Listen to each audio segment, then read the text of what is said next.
You know what? In Myanmar, a lot of people are unbanked. Also have problems with doing cross-border transactions, so they don't have credit card, debit cards that can access to the global financial system. We have been sanctioned 20 years because of these military government. It's always been difficult. It's always been hard for us. As soon as they see the Myanmar citizenship is Myanmar, it's really difficult for international transactions.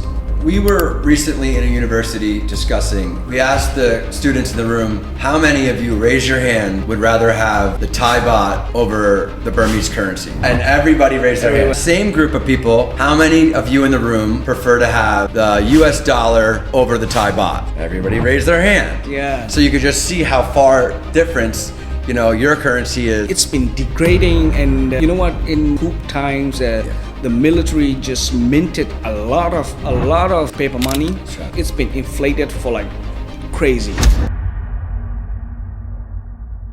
Welcome to Innovate Asia, a podcast spotlighting visionary pioneers tackling Asia's toughest challenges with groundbreaking ideas. Today I have Hugo with us. Yes. From Burma.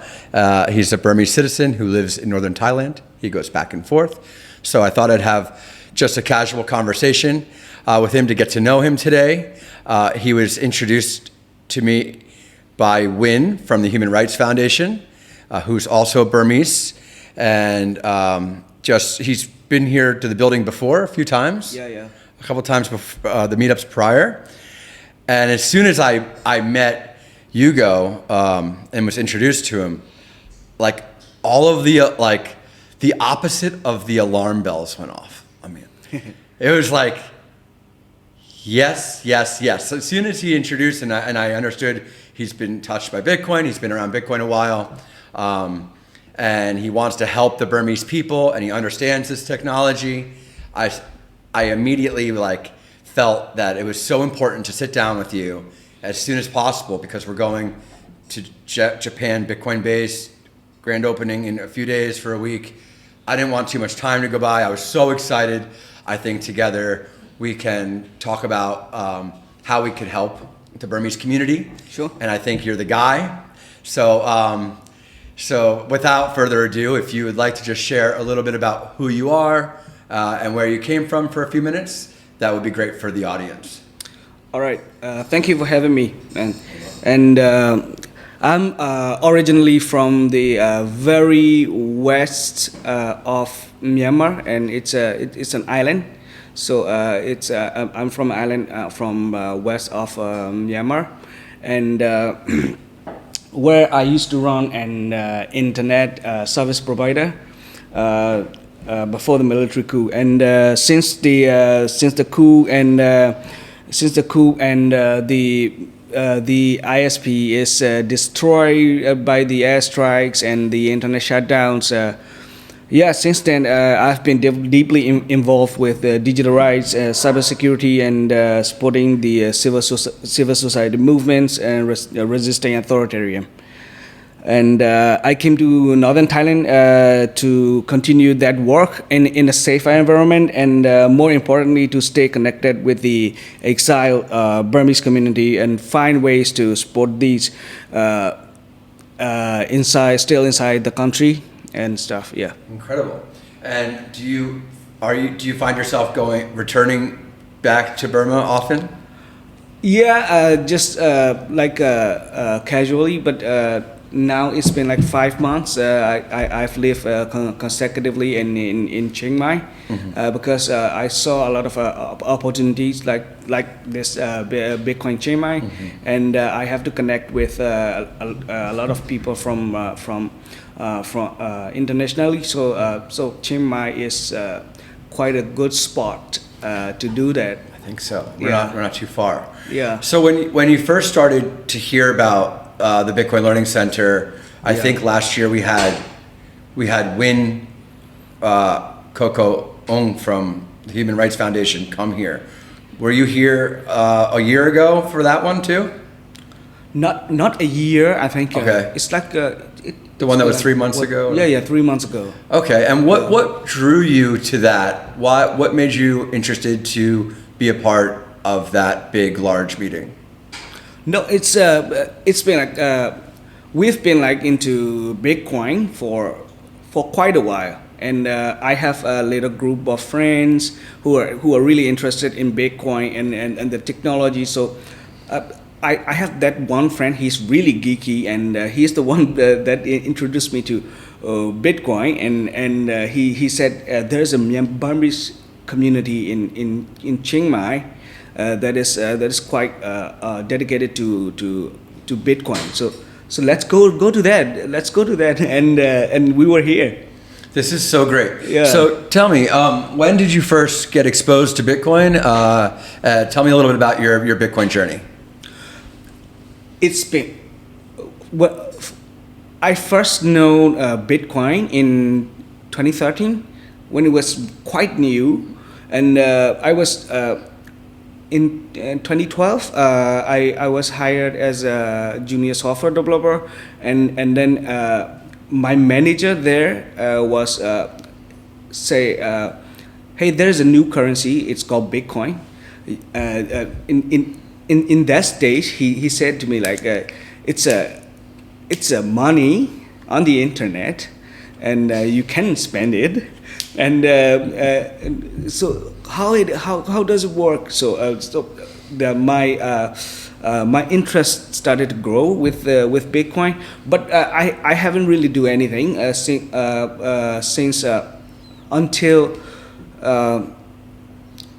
When I was 24, 2016, 2017, I started to do ICT consulting work for the international companies and large organizations. So they basically pay with foreign currencies and the U.S. banks and UK banks, and so it's really difficult to get the salary inside Myanmar.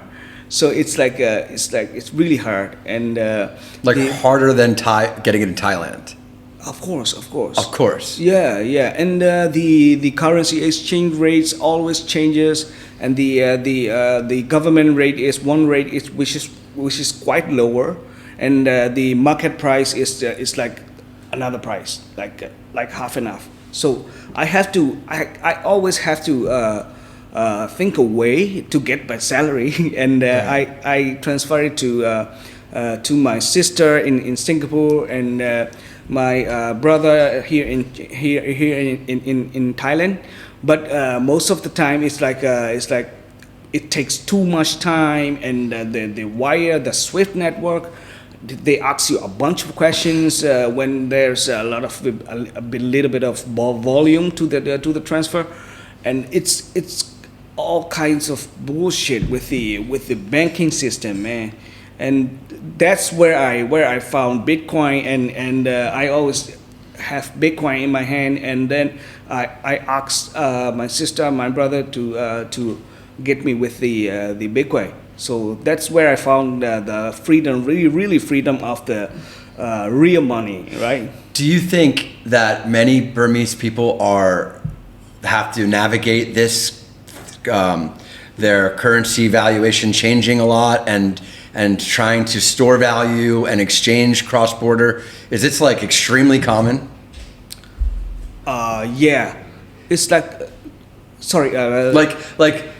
Do you feel that on the average Burmese person that's trying to transact in and out of the country have very similar experience with you? Yes.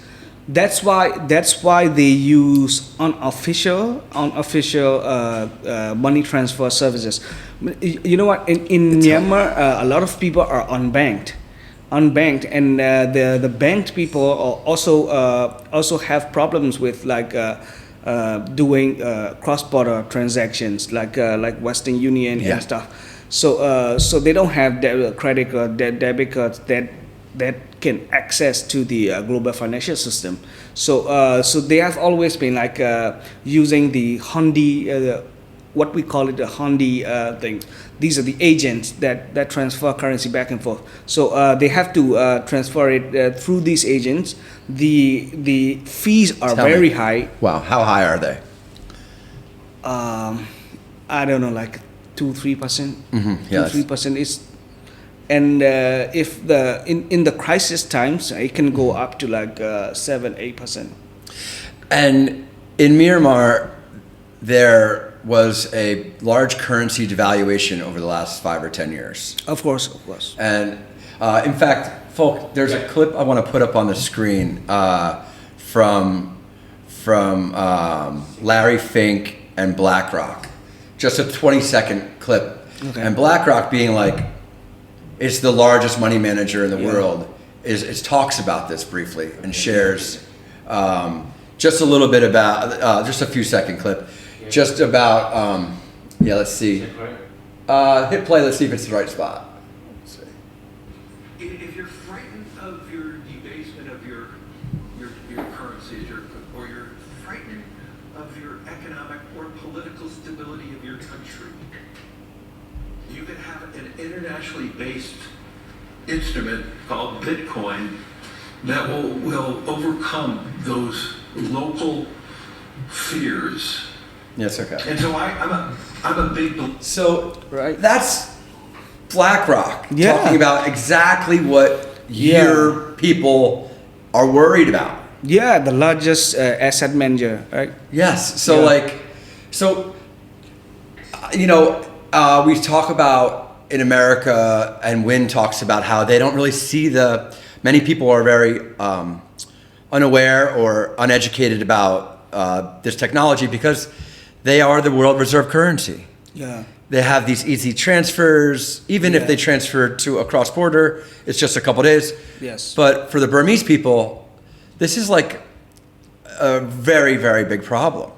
Very big problem because we have been sanctioned Yeah. for like 20 years because of these military governments and stuff. So it's always been difficult. It's always been hard for us. And as soon as they see the Myanmar citizenship is Myanmar, it's really difficult for international transactions. We were recently in a university discussing basic savings, basic finance, the savings technology, and we asked the students in the room, how many of you, raise your hand, would rather have the Thai baht over the Burmese currency? And everybody raised their hand. Everybody. Does that make sense? Yeah. And then we Sure. asked the same group of people, how many of you in the room prefer to have the US dollar over the Thai baht? Everybody raised their hand. Yeah. So you could just see how far difference, your currency is. Of course. It's been degrading, and you know what? In these coup times, the military just minted a lot of currencies, a lot of how can I say, paper money. Sure. So it's been inflated for like crazy. This is so insane. So, when I see the groups come here, 30, 40, 50 people for these Burmese meetups, I'm super inspired because a couple things I noticed. It appears from me witnessing it, my experience, is that they pay attention a little. They're more in tune with the topic. Yes. Like they're more eager to actually want to learn about the solution. Of course. And at the same time, Burmese is got a bad reputation for, having call centers and scams and all this output too. So they really want to get to the source and the signal. Yeah. When we teach the Thai students, they're receptive. This is great. But one thing we've noticed is the Burmese are really eager to learn. Yeah. Do you see this? Do you know why this might be, or what you think? Of course, I mean, most young people that are in Thailand right now, a lot of them do not have access to banks and QR systems and stuff, and mostly the how can I say? we can even go to like SEB or other banks and told them to open a bank account. No, it's always Bangkok Bank. It's always Bangkok Bank for Myanmar people, and these accounts are really controlled and really restricted. And if we have some problem with the transactions, it was shut down and stuff. So we really know financial operation. What do the Burmese save if they can't have, let's say they have trouble, they can't get the only bank, it's Bangkok Bank pretty much. Yeah. If they can't get into Bangkok Bank, where are they keeping the little savings that they have? I'm not quite sure about that. Cash? Yeah, cash. Thai baht? Yeah, Here in Northern Thailand, Thai baht? Thai baht. Yeah, That's what, of course. I mean, it's so crazy. I think some people listening to this are probably just like, wait, I can't have a bank account? And that means you don't have like apps that can transfer money. Yeah. Like in the West, they have so many. They have like these Venmo and Zelle and PayPal. And out here, we don't have that. No. We have just the banks that are connected. Yes. And then that's pretty much their only Thai way of moving money around. Yes. Is in between, and all the banks are QR, prompt pay connected. Yeah. And then for the Burmese, if they can't have, they don't want a Burmese bank account. I mean, is it? Do you feel comfortable keeping money in the Burmese bank account? No. This is so insane. So this leads me to so many questions. I'm so excited about the opportunity to help educate about this problem, because I believe that the Burmese people see the value faster than many. Maybe the Lao people too. Yeah. It's like if you look at the Lao kip, it's depreciated 50% over the last 5 years. Yes. This is crazy for them too. So I wonder, like in here in Northern Thailand, how many people you think understand Bitcoin that are Burmese? It's never a lot, right? It's never a lot. Yeah. Never a lot. Even same with Thai, same with Farang. Yeah, even in my community, it's like they are academics, they are international staffs. They don't even understand it fully, because they have access to other banking systems, and they're okay. So they're in the matrix. Yes. So I've been you have to break the matrix to really understand Bitcoin. Yes. And do you think that it's the kyat, right? Kyat, the Burmese currency, kyat. Chet. But it's spelled Kyat. Yeah, it's Chet. Yes. Chet. Okay. And is that stable in a way of like there's no policy, no one knows what's going to happen? Is it that chaotic right now in the society when you go back? Like if you're going to buy something from the store this month in Myanmar, is it going to be the different price in 3 months? Of course. Of course. Yes. It's changing that rapidly. Yes. So you see a place for stablecoin, I would imagine like USDT. Yeah. Right? Yeah.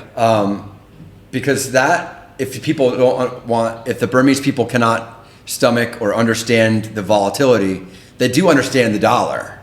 Of course. Right. Of course. So I think like that's also a really interesting education piece.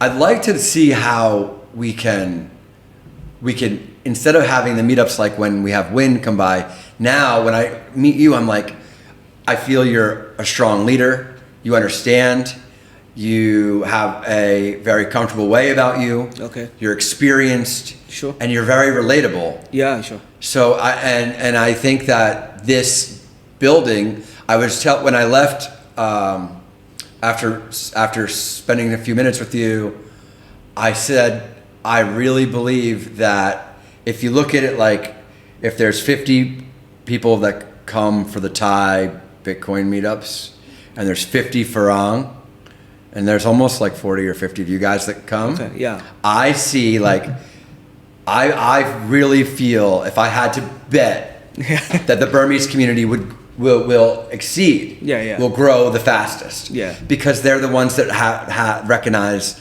that they have the need the most. Yes, of course. So I would love to like find a way to build this with you, to build like a more structured thing other than every few months. Okay. You know, because we need more education. Okay. And right now we're going into the universities, which is helpful. Many Burmese are in the university. Sure. This is great.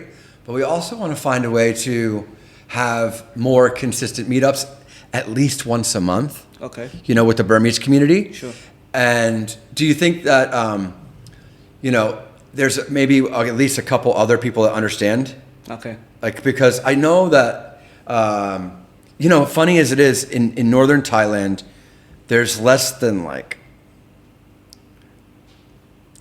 I would say, out of the Thai people in Northern Thailand, there's definitely less than 12, there's less than 6 people that come here that understand Bitcoin well. Oh, really? Like that could teach it, that are comfortable like you, that understand it, that could teach it. I'd say there's maybe a dozen of the 40 or 50 they're still learning that come, because we're looking for like teachers, and we know that we have like 3 or 4 in mind, but there's not many. Okay. So I would imagine for the Burmese, there's not many either. Yeah. So our job is to just teach the basics. So one thing I wanted to do is connect with you today to hopefully just, you know, we talked about these financial challenges, your experience. Okay. And I want to share with you, and Neil's here now. I have in the BLC podcast channel, the what is the problem link. And I'd like to share with Hugo, just before the podcast, I was talking a little bit about this 39-minute explanation video. Okay. And he does a really great job. And what we'll do is I'm going to put it on the screen. Many countries have collaborated and with his work to translate it. Okay. So I think that that's something that we might be able to do together, is find someone, even if it's yourself, that can look at how the structure is and can possibly help translate this into Burmese language. So we have some material that they're using in England, and they're using in America, and they're using in, you know, Brazil and all these countries. We'll see it here in a moment. But I think it's a really good start, because I have to do the same thing as well. We have to do the same thing as well, as we got to translate this. So yeah, it's if you go down here, no, it's not a YouTube. It's a link in BLC podcast. Scroll down to the bottom. Yeah, not the video. The materials. So this is that same guy, the video. What's the problem? And if you scroll down just a little bit, you'll see all materials. That's pretty good there. All materials in every language. And there's subtitles. I think in the first 6, he has someone actually like do a microphone, which we could maybe get there. I'm not sure how to start, but if you click on like, just for example, French, you can go to the materials in French. All right. So he makes it very easy for us to translate. If you go back and do it in English, this way we could actually understand what's going on. So the materials are different. English, YouTube, subtitles. They make it so simple. This is really great because I've been doing Financial Freedom Myanmar (FFM), so that is we translate content into Myanmar content. dude, this is perfect. This is perfect. This is perfect. Yeah. And if you go back, Neo, we could look and see that Burmese is not on here. Okay. Right? Yes. And I don't even think it's pending. Looks like there's some, yeah. Yeah. So we have an opportunity between us and you to translate Thai and Burmese. Okay. You know, and I think that's a great start. Okay. And like, we could determine, like, we could both look into how long, like look at what the system is and figure out how long it is. Okay. Because I want to, if it's a few hours, if it's like, 12 hours, I want to create an incentivize. So even if we send some sats, I think it's cool to do that. Okay. Because, it's like, value economy, and it's a great idea. So even, so I'm not sure if it's 10,000 sats or something, just as a token of appreciation. I think it's a great start. And then we could we could try to figure out how many people, once they put this, let's see how it looks, Neo, if we were to watch like a Russian one or a Japanese or anyone. Is there a way to see if we could watch the video? No, they don't. Yeah, let's see if there's view counts on that. Do they have like their own view counts? Let's see. You want to see this first? Oh, this is in Drive, right? Yes. Drive. This is not published. This isn't published. Okay, if we go to, let's see if we here for a second. Hey, Joe. Hey. What's this all about? All right, yeah. Let's just go back and go to like one of the ones that's published in the top few. All right, cool. So if we look at like the French one, let's try to click on that and see if we. Okay, we got two videos here. Yep, the one on the left. We already know it's going to be in French. So, yeah, maybe we can find a way to measure how many people that you've been able to share in Burma with this. Oh. Like how cool would it be? We know we could maybe have like, let's see. Salut, Joe. Okay, so this one, you can stop it now. This one they actually narrated. And since you live here and we have the material and we have the team, Sure. and it could take some time to do. Yeah. Probably have to do like, because it's 39 minutes, but maybe you would do like 10, 15 minutes one day. I don't know. Yeah. But I'm just thinking of ways off the cuff, like that we can work on something like this. It's perfect. So Yeah, that would be really great. Yeah, I have people for that. that's great. Yeah. And then on the 17th of May, we're having, dude, before I met you, I was so passionate about this for Burma that I was going to do the meetups. Oh. Like, because we have Nan, who's here, who's an intern. Actually, one of our editors, kind of on a part-time level, she also is Burmese. Moy. She does a great job. She does editing. So we have a few Burmese people in the community that work here in the company. But I was like, listen, you guys actually speak English. Like more than the Thai. Yeah. Why is that?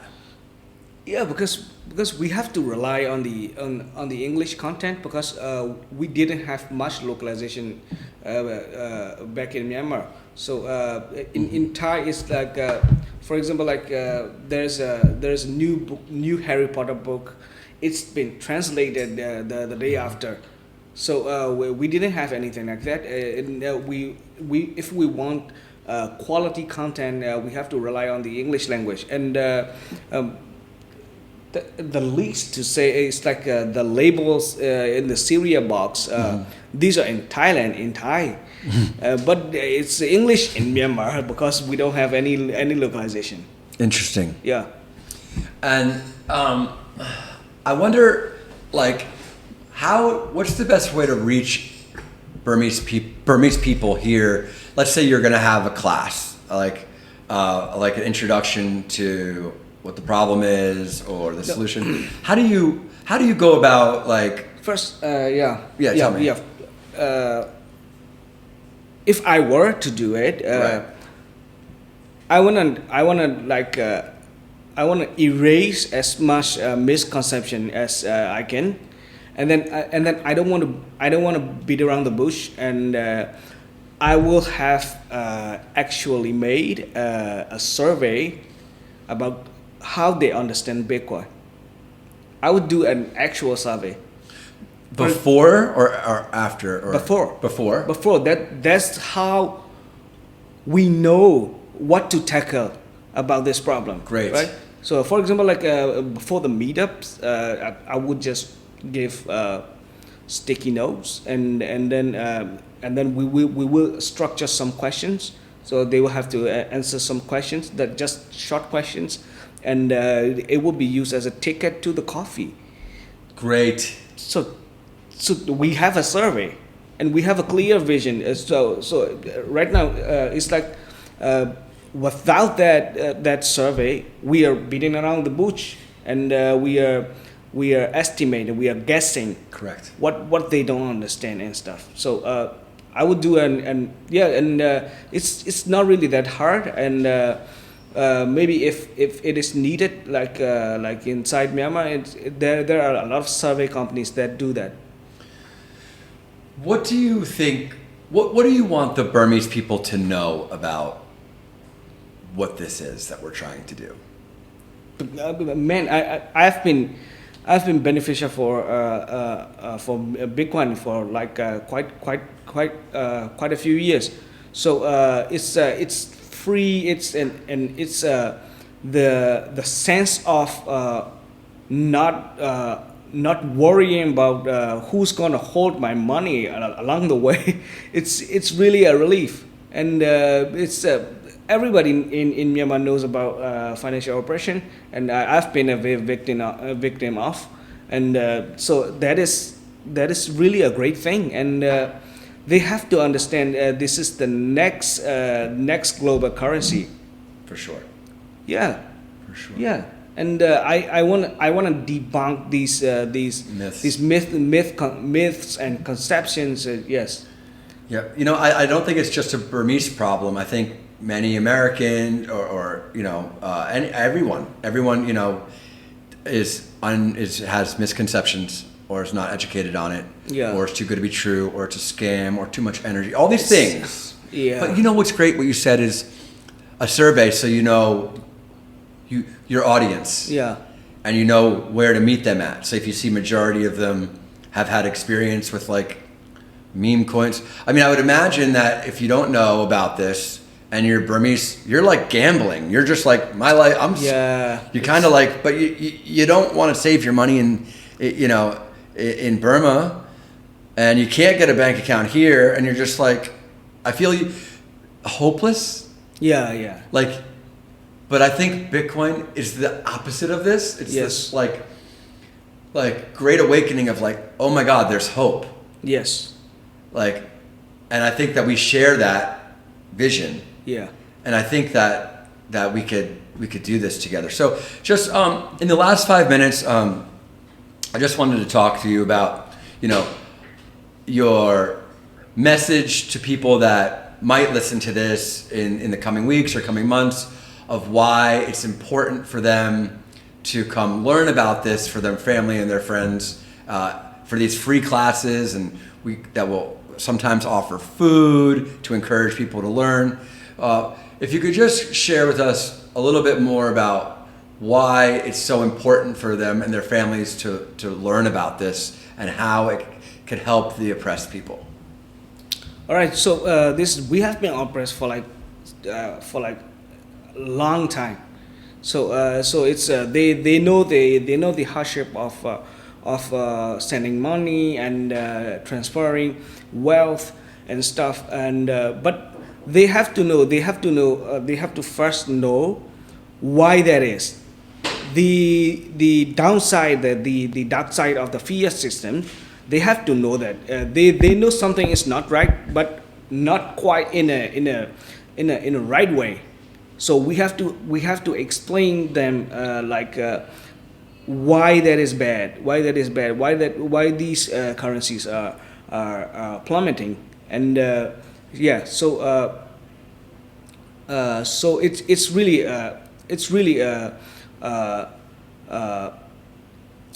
vital for these families and friends and to learn about this opportunity because it's a great store in value. Sure. It's digital and it's the transferring is very easy and if we were to everybody use Bitcoin, you don't have to worry about anything your bank account seizing and because you have received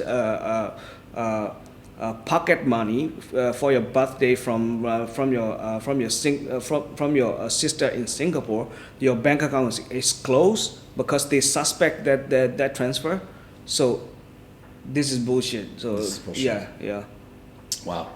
Well, I want to just wrap up there and thank you so much for coming today to share how you could help. It's my pleasure. And I really look forward to working with you and the Burmese people, however we could help. We have our resources with those forms and surveys that we'll do. We have a team that could help create them with you. Of course. We already have ones we could use. And together offline, we could establish another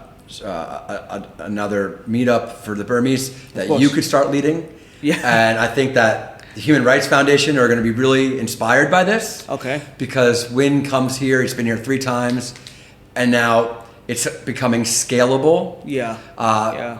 For them to see what this is that we could do together. Of course. And now they could continue on their mission now that they have leaders like us in the north of Thailand, close to Burma, that could really help the Burmese people. I think between you and I, we could really make a big impact, and I'm just so honored to spend time with you. I would love to. Likewise. Thanks for coming. All right.